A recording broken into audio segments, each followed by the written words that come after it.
Hey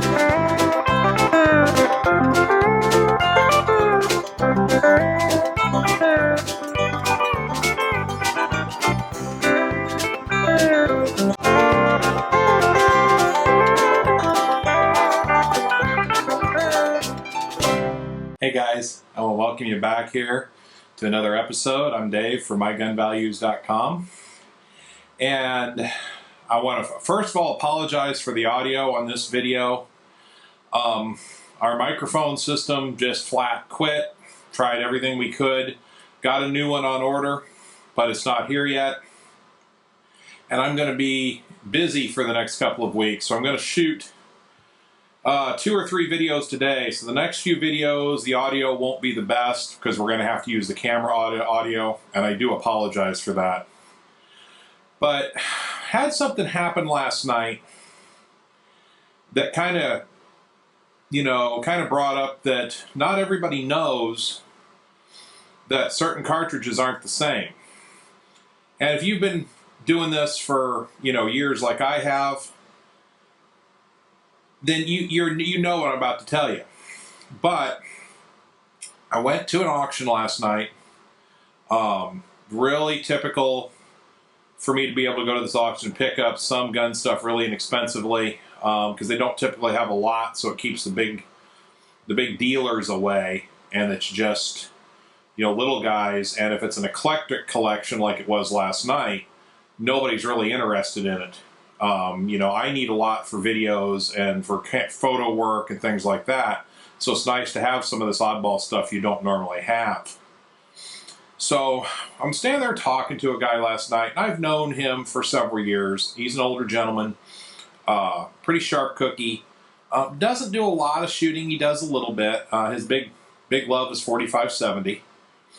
But we're looking at this box full of cartridge cases and brass all bagged up, and I will be doing a video on that later today. Probably won't see it for a couple of weeks, and in the bags were some 38 specials, and there were some labeled 38 S&W. And he said, well, those are the same. And I said, no, they're not. And I showed him the difference. I thought I'd make a good video just to show you the difference in the firearms that they were originally chambered in. So we'll start with the oldest one first. This is the 38 Smith & Wesson. This is back in the black powder era that this cartridge came out. Official date of introduction was 1877. All the references seem to agree on that. Uses a 360 diameter bullet, and most of the guns that it was chambered for were this type of a gun. This is a typical gun that would have been chambered in 38 Smith & Wesson. Short cylinder. Keep in mind the self-contained cartridge in centerfire form was at this point, less than 10 years old since the centerfire primer had come out and they started using it. So they were working their way up. The guns weren't all that strong. So you have a relatively short cylinder. And at the time, you had 38 rimfire, 38 centerfire. Well, then they come out with this 38 Smith & and today we call it 38 Smith & Wesson. Originally it was a 38 centerfire. And this is typical break action gun, although some swing out cylinder types were made. Hopkins and Allen, Merwin and Hulbert, a lot of the cheaper manufacturers built these type of guns. This is a Smith & Wesson 38 double action from, this one was actually manufactured in 1889. You can see the short cylinder on it.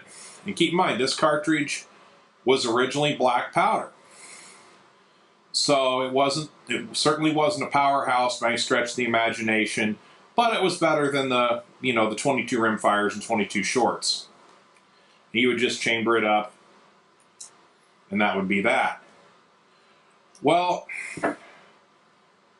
you fast forward about 20 years, a little over 20 years actually, and we've gone into the Spanish-American War. We're using the 38 Long Colt for our military arm, and it doesn't prove to have a lot of stopping power. It just doesn't do it in the Philippines and other places. You know, sometimes what sounds like a good idea is until it isn't, until it's proven wrong. So they wanted something with a little better knockdown power than the 38 Long Colt, the 38 Smith & Wesson cartridges of that era. And smokeless powder, of course, at this point is 10 years old. Now, this is where the year of introduction, I found references that say 3 different dates. So take whichever one you believe to be true. I've never proven it to my satisfaction, one way or the other. But you have the 38 Special, and depending on your reference, it says 1898, 1899, or 1902 as your date of introduction. 38, you know, today we think of the 38 Special as kind of anemic, kind of underpowered. A lot of guys I know that shoot the big, heavy magnums, you know, really don't think much of the 38 Special. I love it. I like it for practice. When I shoot, I like to shoot a lot, and it's a lot easier to shoot, you know, 300 or 400 or 500 38 Specials in a day than it is, you know, even 50, 40 full house 44 Magnum loads.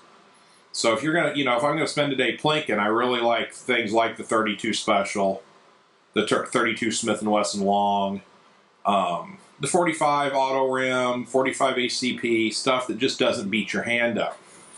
Now this gun dates from about 1935-ish. It's a 38 Special. It's a Colt Official Police. I think this has been in another video at one time. And you can see the difference here. Hopefully this is all showing up on the close-up camera. And you can see the cartridge, or the cylinder length is quite a bit longer. The cylinders are a little bit beefier as far as the amount of steel in them. As far as the thickness of the steel, say, over the chambers. Most 38 Smith & Wessons were 5-shot, although certainly there were some 6s. Most 38 Specials are 6. There's some 5s. There's also some 7s out there. Okay? Now, here's where the issue comes in. The 38 Smith & Wesson will generally not chamber in the 38 Special. It's a little bit bigger around. The bullet's a little bit bigger in diameter. Yeah, the 38 Special would probably handle it because it's a stronger gun, but you can't even get it in there to shoot it, so you can't accidentally screw anything up. The problem comes in some of the 38 Smith & Wesson revolvers. Some of them, now this is not one, this one won't take it, but sometimes, depending on how much wear there is, a 38 Special will chamber up in a 38 Smith & Wesson. You never want to do that. These guns were black powder. They were old. I have fired this gun. It's perfectly acceptable to fire with low pressure, low power 38 Smith & Wesson ammunition. But you don't ever want to accidentally put the wrong thing in. I think I've related the story before of the Navy guy who was out here on my private range a few years back, and he brought out his grandfather's 308. He wanted to sight it in for deer season that year. And so he brought a box of 308 ammunition. It was a custom Mauser job, you know, very nicely done, probably done in the years after World War II when, you know, reworking Mausers was big business. And if I looked at the date, I could tell you for sure when the cartridge that it fired was introduced. But he fired that 308 round in there. It sounded funny, it was weird, and the cartridge case came out nearly straight. We did a chamber cast. It was a 308 Norma Magnum. So you always want to be sure that your gun is chambered for the cartridge in question. And one of the most confusing things I know, and I've had more than one person do this over the years, that's why I thought I'd do a video, is they think 38 S&W and 38 Special are the same, and they're not. Generally, they won't slide into each other's guns as we've seen here, but I have seen it where they will. And that's the recipe for disaster and flying gun parts, not in a good way. So, you know, like I said, after Joe and I had our little conversation yesterday, I just thought I'd do a short little video here. For those of you who are wondering, you probably see the 375 H&H ammo sitting behind me on the bench. The gun's sitting right behind the camera. I had made arrangements to go down to I have access to another range besides my own. And we're on day 45 and 41 of them have rained.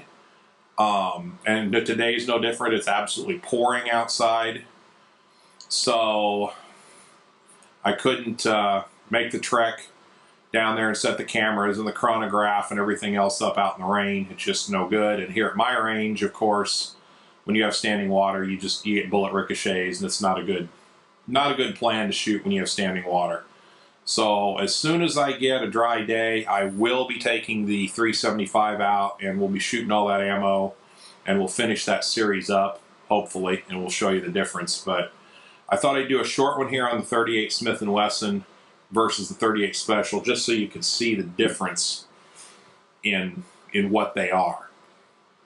On that note, if you have something you want to say, please contact us through the mygunvalues.com website, or you can contact us here through YouTube and leave a comment. I do look at them.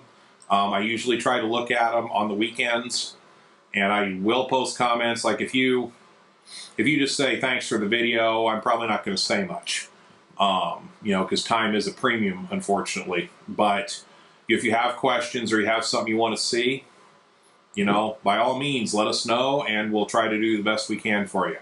Thank you for watching.